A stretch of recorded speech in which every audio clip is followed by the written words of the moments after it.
Okay. I think we're live everywhere. I'm using StreamYard on Instagram for the first time, but we should be on YouTube, LinkedIn, Instagram, all the things, because this is just so important that we talk about um, making sure that we have accessible and affordable college and higher education opportunities for our students, for our next generation. So I'm really excited to have Sharad here, and I'm going to talk a little bit, or he'll talk a little bit about like the company that he has built, why it was important to him, and then what we're doing here together on this Instagram Live. But Sharad, thank you so much for being here. Really appreciate you. For having me, Kamara. Like it's a grateful time to be here. I'm glad we're able to be able to combine forces and really make change and spread our message across. That way, we can do exactly what you just said earlier, making sure that more and more students, especially ones who are first generation, ones who are come from low socioeconomic backgrounds, are able to have the access to resources to essentially thrive. Yeah, so let's talk about it a little bit. So, Sharad, you and I met here in South Florida on the in the tech ecosystem. I think actually we were. I was at a pitch competition. I was pitching actually ByCon, if I'm not mistaken here, and you were there, and you were there as part of a fellowship and organization at that time. And then you also pitched, and I love what you were talking about. And I was like, Beeline, must go talk to Sharad. So can you just talk a little bit about, what made you get into that fellowship, and then the conception of your company and organization? It all started for myself as a first generation college student. When I got there to UF, I was able to receive a full ride scholarship to attend the University of Florida and get my degree that I have now in visual design. And one of the main things is that it was so grateful to me is because that had I not received that opportunity, I know for a fact that I wouldn't be going to college and I probably wouldn't be pursuing what I'm pursuing right now, given that I wasn't able to really understand the problem until I actually lived it.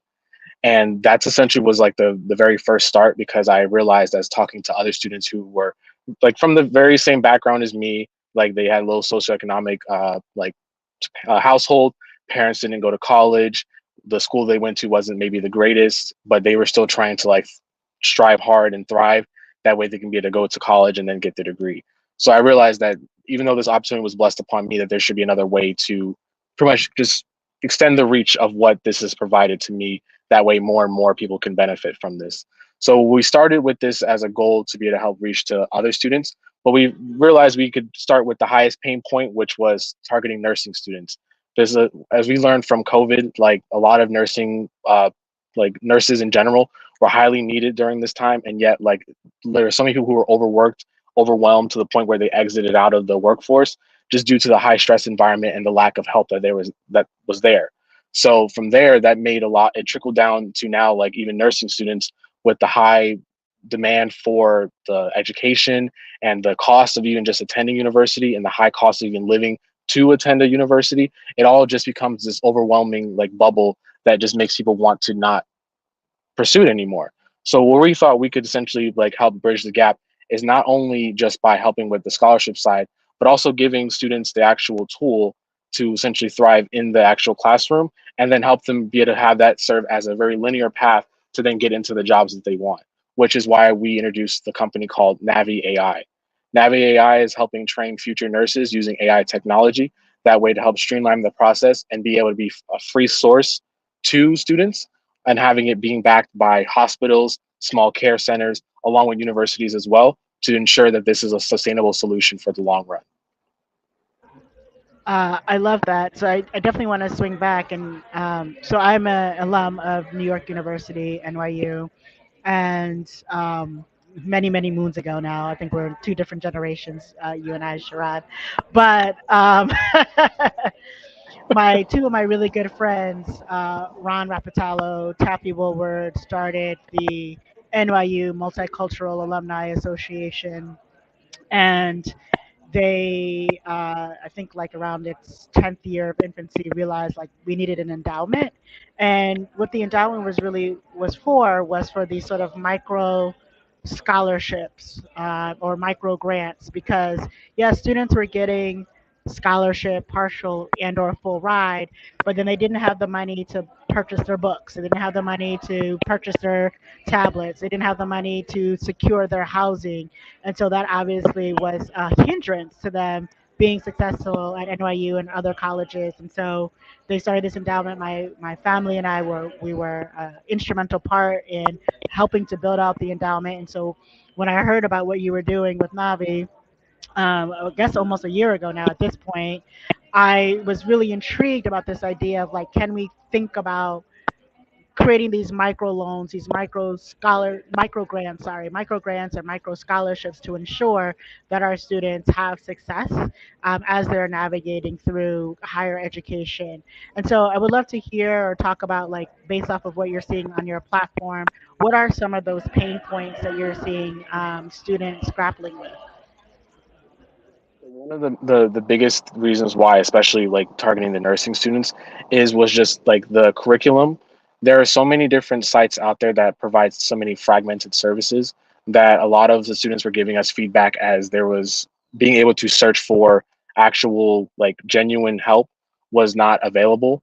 And like parents were even getting involved into this conversation where they were using other resources and saying that their students weren't even like their children weren't even learning along with the professors were getting involved in all of this. So I figured that the main pain point that we could essentially solve was starting with just like tutoring on that part. We're just helping them understand the actual coursework that's based in their actual classes. That way it's personalized for them. And then from there it can have our model, which is using AI to adapt and make sure that it's learning as they're learning to ensure that they can provide the best resource for them. And then back to your point where you were saying about like it's being like obviously New York University. I'm from New York as well, so I know definitely how much NYU costs, and it's very expensive. That is also trickled down to like other schools such as like which we receive like probably the biggest amount of feedback from students over there, where like their average like a year is paying like $90,000, which I don't know if you've seen the economy now. That's not helpful. So that's where like they really reached out to us and said that what we really needed was something that was a free resource. And I thought to myself that there has to be a way that we can be able to provide that. So that's why we have it trickle down, where essentially it's a free service that is only having being backed by universities and like the hospitals that actually want to have the students succeed. Yeah, I think that that's helpful and that makes a lot of sense. And you're hearing those pain points. I love the tutoring aspect, and no, originally it was like also sharing resources. So there's a peer-to-peer community. Can you talk a little bit about like the peer-led piece of the program? So with the peer-to-peer community is that it's essentially where we came with like we're just helping them like be able to meet on campus to like buy and sell textbooks. We also saw that there was another factor that was involved where essentially a lot of students like myself, we were mentorship was a very big thing for me, and I don't think I would have been able to like really navigate college as well if I didn't have the mentors that I did. So typically these were mentors that took the classes like before me, and I'd already found like the best way to pass it, what resources, what type of like things to look out for, and just that even knowing the campus better. And that is essentially where we saw it trickle out of like these like interactions that it became more of a relationship building aspect. And then we thought we can adopt that model and be able to have it more of a widespread through university. That way, essentially, like imagine if like you're going on like a Facebook page and you see like the class of like 2025, 2026. It's just a more integrated model where essentially students that you could actually speak to, meet with in real life, and then be able to learn more about the classes that you're getting ready to take or that you have taken. I know we also have you have a special emphasis on first generation college students. Can you just talk about some of the challenges that first generation college students have, maybe versus students who have had parents who have been able to navigate the system previously? So, like for example, I didn't know about this until I was even like looking at college, but there was like a thing of like legacy kids that like have parents that have gone to the college, and like that was like a special like side part that you could essentially apply for that was taken like under more consideration. So just those types of things, like I just as someone who like didn't have my parents sitting right next to me to understand like, oh, you need to find out your classes, like the credit hours, like, oh, you could have done this like while you were in high school to like make sure that these credits transfer over. Like a lot of these things you were just kind of like in the dark and trying to figure out yourself. fortunately enough, like for myself, which I'm very blessed to have, is that my guidance counselor was very experienced and understood a lot about the Florida colleges, that was able to help give me that guidance. But I can only imagine if I didn't have that, along with the ones that actually don't have that, that it was just, you cannot, you would be late to finding the classes, and you have to just be stuck with the ones that like you may not even need to take. It's hard to be even like get time to speak with certain like actual like academic advisors at the university, so you're kind of like left in the dark. And unless you have like in a program that's like how I was in with MFOS, there's that had like workshops and being able to understand how to budget your money, along with dealing with financial aid and all these different like routines that you have to go through as a college student. You honestly just like, the current theme is just you feel left in the dark. Not to mention when it comes to like, for me, even though I had a full ride, I still had to like work and get side jobs just to make it through like summer semester. And it was just very stressful trying to maintain classes along with trying to still like pay for school. So I feel like that is like a constant struggle that I hear with first generation students all throughout. That's a good point. So I'm gonna go. I'm gonna swing back to like having to pay, having to work, do work study, work through the summer semester, etc. But before we get there, you just talked about a program that helped you, and I think you called it MOFIS. Can you tell us more about what that actually stands for those of us who don't know what that program is, just in case anyone wants to look into it for themselves or for people in their lives? MFOS, the Matching Florida Opportunity Scholars Program, is essentially a program that is geared towards first generation college students. That doesn't matter what your race is, as long as you come from like your socioeconomic background, and you obviously meet the requirements as first generation, meaning that neither your parents have been to college, then you would be more than happy to be able to apply. It provides a full ride scholarship to the University of Florida. It's only, I believe, unless something has changed, I believe it's only akin to the University of Florida. So there's not any other program that I've seen like it. And it's essentially like a full integrated program where not only do you receive the full ride, but they give you like workshops and webinars that you can also attend to that helps in various areas, such as like I said, financial help, being able to understand budgeting, what are some things to look for when you're talking with financial aid, and also being that it puts you in the program, you also get like what is it, first access to getting access to your courses. That way you can you have time to choose the right ones that you need, rather than having to be able to have to like scramble and make sure that your course selection is like not ideal for your situation. So it provides a lot of academic help that's actually integrated in with the university systems. Okay, love that. I'm going to put that in the show notes because I just think that's such a helpful resource. So thank you, Sharon. And that's how you went to the University of Florida. But so you had a full ride, but you still needed some extra cash. You scrambled it up, hustling up jobs, etc.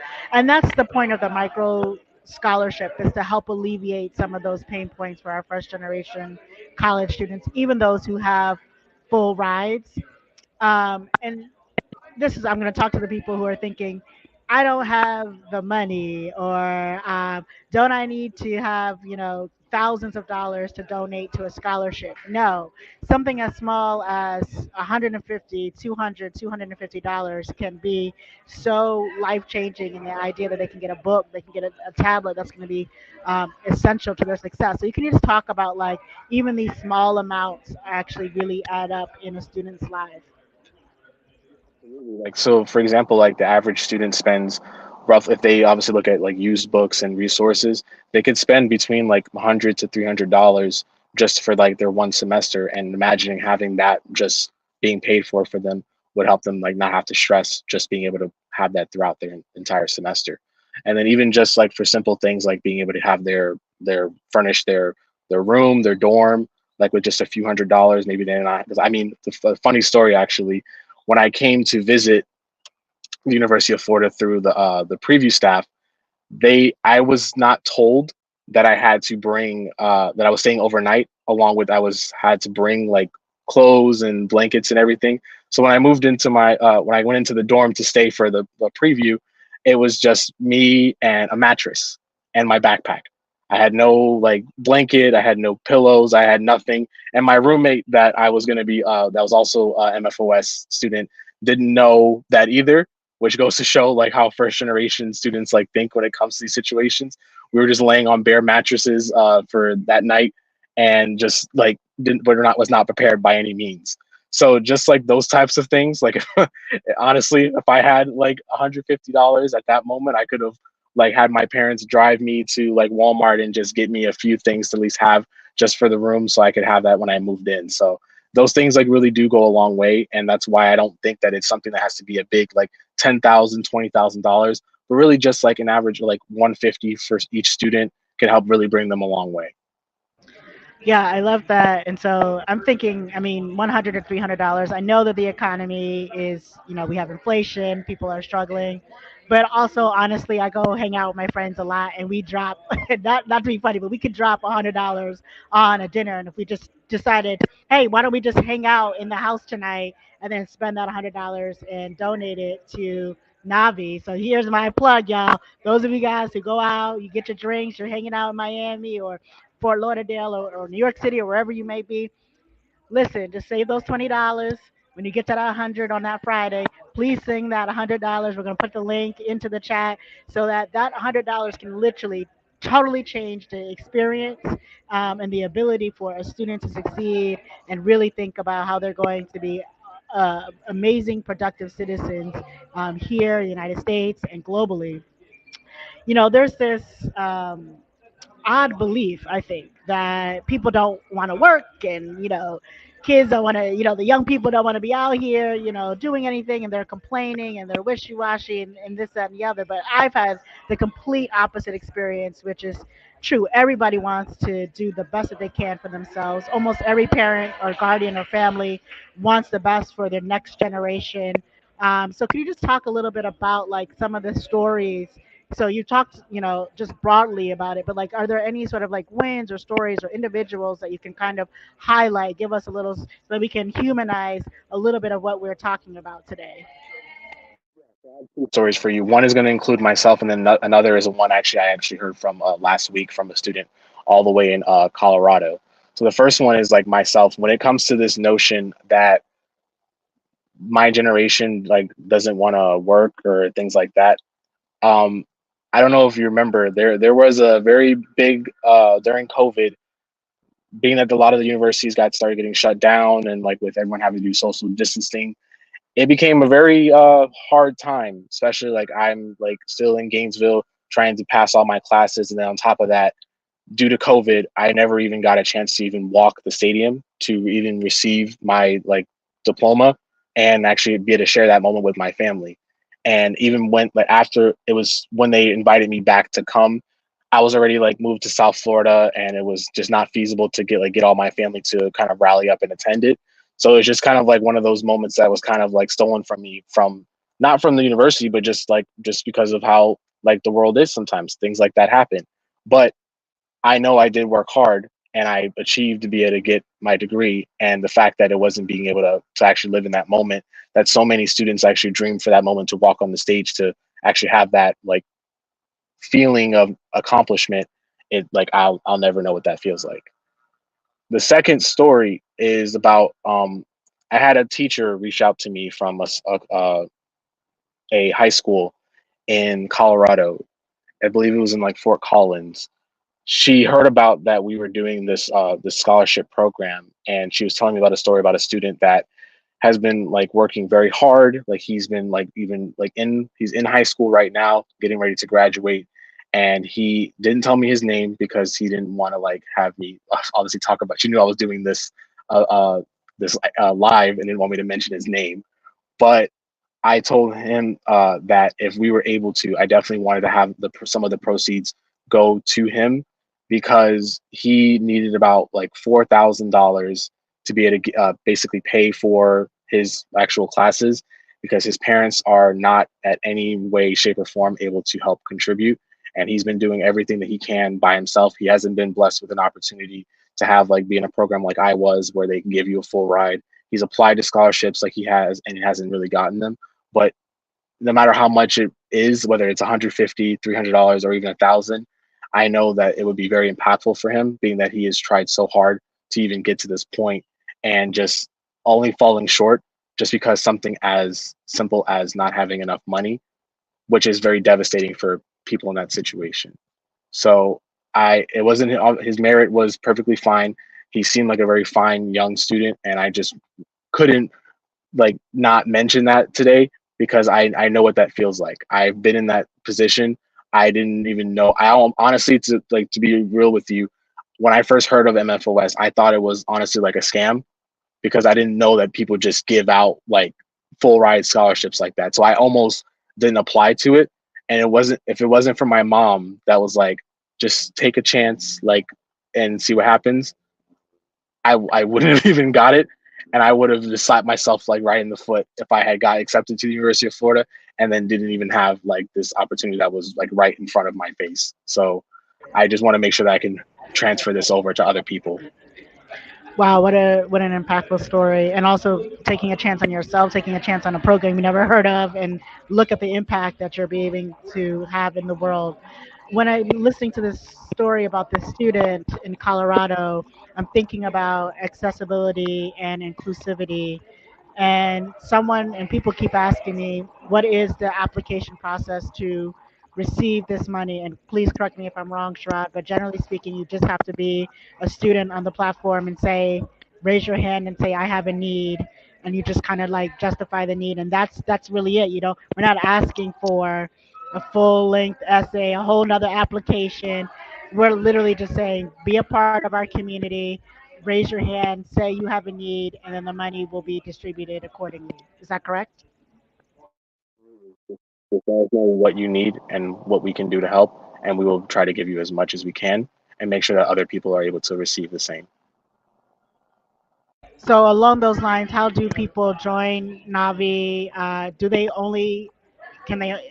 Is it only for nursing students, or are you open to other types of students as well? And how do people join?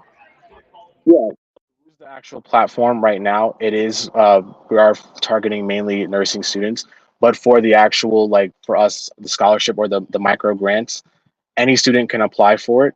All you have to do is just sign up to Navi, and then from there there'll be a button where you can apply for it, and then you'll just write like your name, what school you go to, and then essentially like how much you are that you need, and then from there we will be able to reach out to you and discuss like how we can get the money to you. So literally, it's like three things. You go Yeah. to Navi, joinnavi.com, I believe is the website. I'll put it in the notes. You put your first, your last name, what school you're going to, so we can make sure that you're enrolled somewhere, and then you literally uh, tell us what your need is, and then if we have the funds, we will distribute those needs accordingly. It literally that sounds like a 30-second step to Yeah. potentially receive funds that will that that could contribute to changing your lives and making sure that things are accessible. The other thing I wanted to talk about is, the United States has always prided itself as being one of the most innovative countries, one of the top tier westernized countries.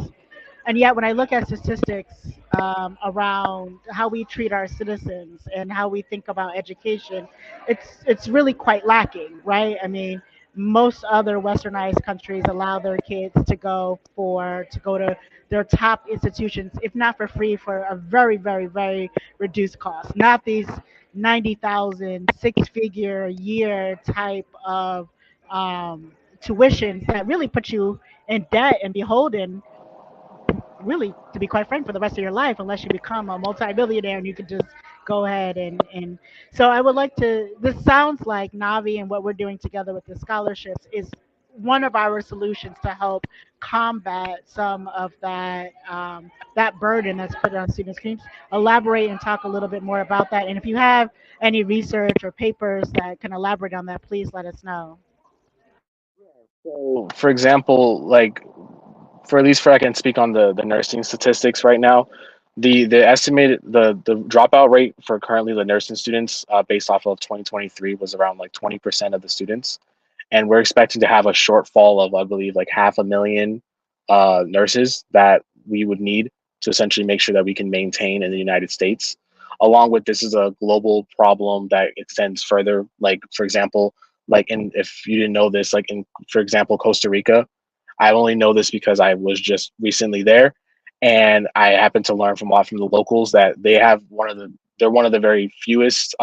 They lead the number in the fewest amount of hospitals in the entire world, but yet they are still super happy. The locals are very friendly, and on top of that, when it comes to education, they actually made it a legal requirement that the parents have to essentially help their child get pay for their college. Now, even though that is something that is a big help for students, for kids that are in Costa Rica, being able to take that philosophy, the mindset, it's even though some parents can't even afford to do that in Costa Rica, it is something that is a very like mature conversation that ends up happening between the child and the parent that teaches them how to have responsibility and then be able to either afford college for themselves or work out a way for like parents to help them actually get to that point. In the United States, it's a little bit different. As you know, the student loan like debt right now is up north of $1 trillion, and that is because I would say that it's a lot of it becomes with financial illiteracy, especially for myself, like with first generation college students. A lot of our parents don't know what it means when you take out like 30, $50,000 loan for school, or even $100,000 loan for school, and then now when you have to pay it back and you only have a job that makes like $50,000, it really puts you in such of a like predicament where like there wasn't you have to ask yourself these questions: was it worth it?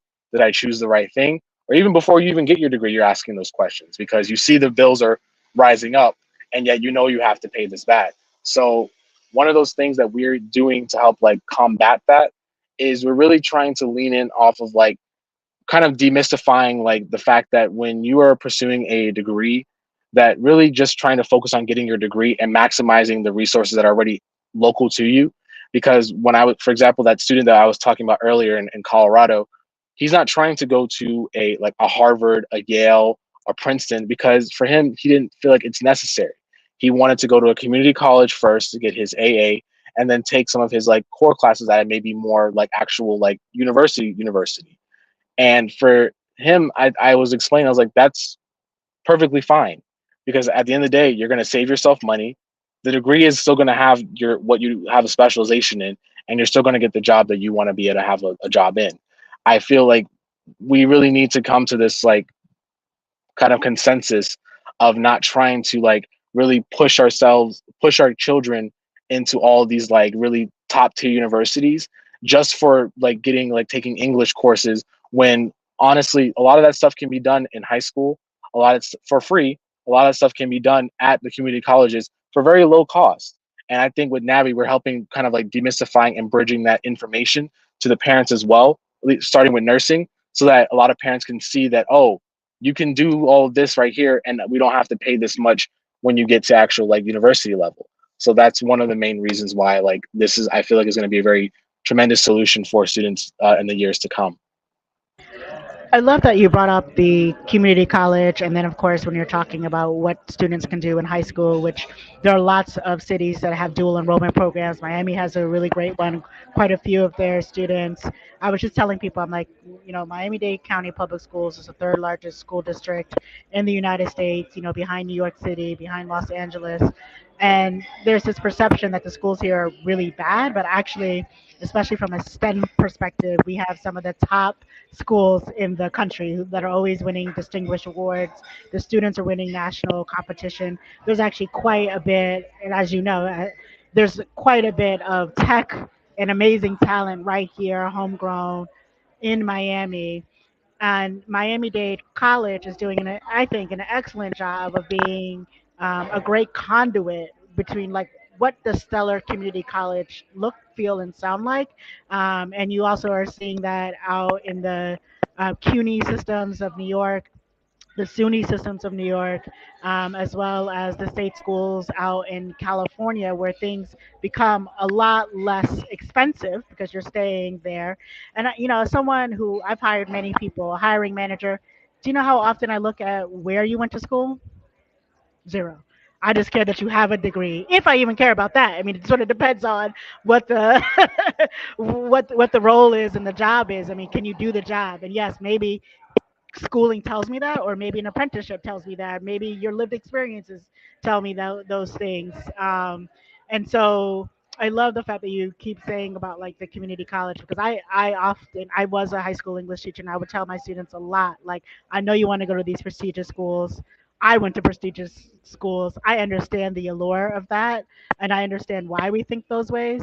But my students who decided, I'm going to go to the community college, just go there for limited or free, and then from there they were able to get full ride scholarships to the state colleges in New Jersey, for example. They're like, they're graduating, no debt, and and like actually at a more advanced place than their peers, who maybe they have equal type of job titles, but one has to pay student loans back and one doesn't, and it actually allows you to maneuver so much differently with the amount of money that you get to bring into your pocket. So I think that the community colleges, I agree with you, the community colleges have such a integral part into helping make sure that secondary education goes back to being accessible and inclusive. I think we've hit the point in our college lives that it is just the return on investment is not playing out for 95% of Mhm. the population. Doctorates that do not have jobs. I So mean, it's crazy, right? I mean, we saw that in yep. 2008. You're a little too young for that, but we saw that in 2008. But we're seeing the same kind of thing recycle again Yeah. now in Mhm. 2024. People are graduating and are having a hard time finding jobs. But I think the nursing thing and the nursing degree is interesting because there's a lack of nurses, so you're always going to have a job in nursing. So are you finding that, and I find that there are actually quite a few medicinal students here. Like a lot of students are going into the medical fields here in Miami-Dade County in particular. Are you finding that more students are kind of going into these roles where they know no matter what happens in the economy, they're always going to be able to find a job? A lot of students, being that there are a lot of these like trade school programs that are being embedded in like at high school level now, a lot of them are starting to like learn about like plumbing, electrician work, and really being able to understand, because those will always be readily available jobs. It's just about being able to get to that finish line. And because regardless of the fact that you will always have a job, you still have to like pass the classes and make sure that you have the resources to make sure you understand, you know what you're doing, especially for nursing students, because nursing students, the main sentiment that we got from them is that I'm so scared because I am going to be responsible for somebody's life, that I don't want to like mess this up. So the stress is getting to me, and I just don't want to make sure that I'm not like not understanding something, which is completely valid. And not saying that, okay, just because you're getting stressed that you can't do the job. It's more so just like you need to not get overwhelmed with the first step, which is understanding the material. If you have the passion and you have the actual emotional capability that you understand the reason why you're doing this, then if it's just the material that you're struggling with, by all means, this is the resource for you. Now, as for students that are like in the university level, yeah, I've seen a lot of people, even like I have a very close friend of mine. She actually just recently, you can see her on our Instagram for Behind the Campus. She used to be pursuing anthropology and GIS, and then more on the business side. But then she had got this calling for herself after she was working as a CNA, that she wanted to pursue a bachelor's in nursing. So she made the switch, and she just did her white coat ceremony not that long ago. So shout out to you, Kiera. And I just want you to know that we're definitely rooting for you. And it doesn't matter how long you've been in school, it just matters that you found the right thing that you want to do. So with that being said, I just am glad to see that there are more and more students like that are really finding the passion of what they want to do, not just whatever's going to make them the most money. I love that, Shara. That was great. And so you talked a lot about resources. Whatever your passion is, you still need the resources to finish to get there. And so this is why we're doing our live today, because we want to make sure that we all come together and galvanize as a community, and we help our next generation get to the next level. They are they are literally our future. And so, can you just talk a little bit about how people can donate, why this was important, and then I'll talk a little bit big picture about why we have this audacious goal, because I do have an audacious goal, and let's see what we can do to reach that. Anyone that is interested in actually donating to us, we have a PayPal that is set up on our LinkedIn. You can be able to go see on our post and have the link is right there where you can be able to donate. Any amount helps by all means. Like, do not feel pressured to put a lot, just whatever you can give. And then for that, that is then put into a pool that is going to be dispersed to various students based on how many apply, and that it can, whatever the amount that they actually request that they need. It will not be based off of any type of like essay they have to write. It will not be based, there will not be any prioritization of like anything that they cannot control. It'll just be simply the fact of what is your need and how we can essentially help. That's it. So it's going to be accessible. It's going to be inclusive. As I said before, it's 30 seconds for those students to potentially receive those funds. But how can you help and how can you be a part of this change? So I have this audacious goal. I want to raise almost $15,000 in scholarship, not because only five students are going to get it or only because three students are going to get it. No, because we want to affect and maximize 150 to maybe 200 students with all of your money to be able to give them these micro scholarships. As you heard from Sharad, these micro scholarships are actually so essential and critical to the success of the majority of our youth. So $150 for books, tablets, $150 for them to have a nice place to lay down their head or to decorate their room or to even pay for their their housing administrative fee. Sometimes you have to pay a fee just to say you're going to enroll into the school. Like you need that money so that you can pay that fee. And this might not seem like a big deal to those of us who are out here who spend 20, 30, 40, $50 on various things that we want and don't necessarily need, but these students need that. So please, we ask you 5, 10, 15, 20, or whatever your heart's desire. We're going to link the donation page, but we really wanted to affect 200 students with $15,000.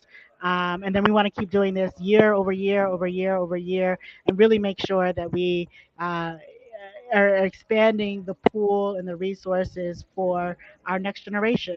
We have to invest in our next year. If we believe in the American dream, we believe in the American spirit, if we believe that we are truly the greatest nation on earth, we have to invest in the next generation that's coming behind us. Sharad, any last words for us? This, even $1, $5, even just you sharing it with somebody, that doesn't cost you anything. Just get the message out so that we can be able to help change other people's lives. I've been blessed to have this change my life and be able to have this be my calling to help others receive the blessing that I have. So I hope this helps you be able to have the same calling and help others. So thank you. Yes, thank you so much, Sharada. I'm glad that you asked about sharing a network because it made me remember. If anyone wants to be an ambassador and create their own campaign or fundraising around our Navi scholarships, please, I'll also give you the information where you can reach out to me, myself, and I'll create a page for you, and we'll just make it go like that. Let's make sure that as a citizenry, as humanity, that we really are giving back to our citizens. Again, Sharad, I really appreciate you. Congratulations on Navi. What you guys are doing is amazing. And I'm just glad to be a part of the journey. All right, everyone. Thank you all so much. Peace, and make sure that you donate. We appreciate you. Thank you so much.